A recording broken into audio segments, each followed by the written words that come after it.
navizas, neste caso son navizas, non son grelos, porque de momento grelos non hasta a semana ou así comezarán a salir, temos aquí xa cacheira, osos de velo de porco, polo, e máis carnes, entonces sacamos a agua.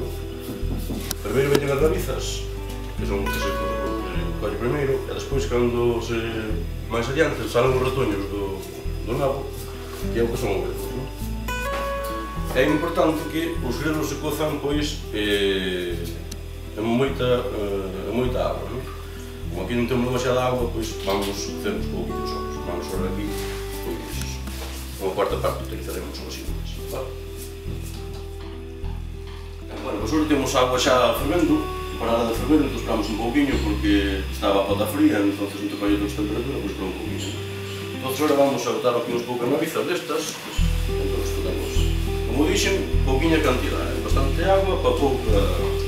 Entón, neste caso, como os grelos son pouco cocido, vamos botar uns chorizos tamén. Chorizos, aquí dou un pouquinho de sustancia.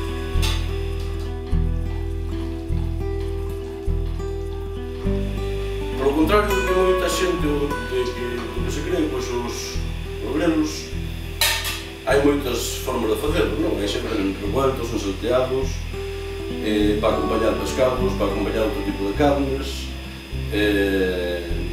e incluso poden facer para ensaladas, non? Para ensaladas habría que cocelos, e para outros tipos de... Se non é para cocido, podes cocer en agua con un chorriño de aceite sempre de oliva, suave ou virgen. Estes grelos son da zona de Ordes, e debido ás variedades que temos aquí, máis o clima que temos, é un grelo bastante suave, non é moi ácido.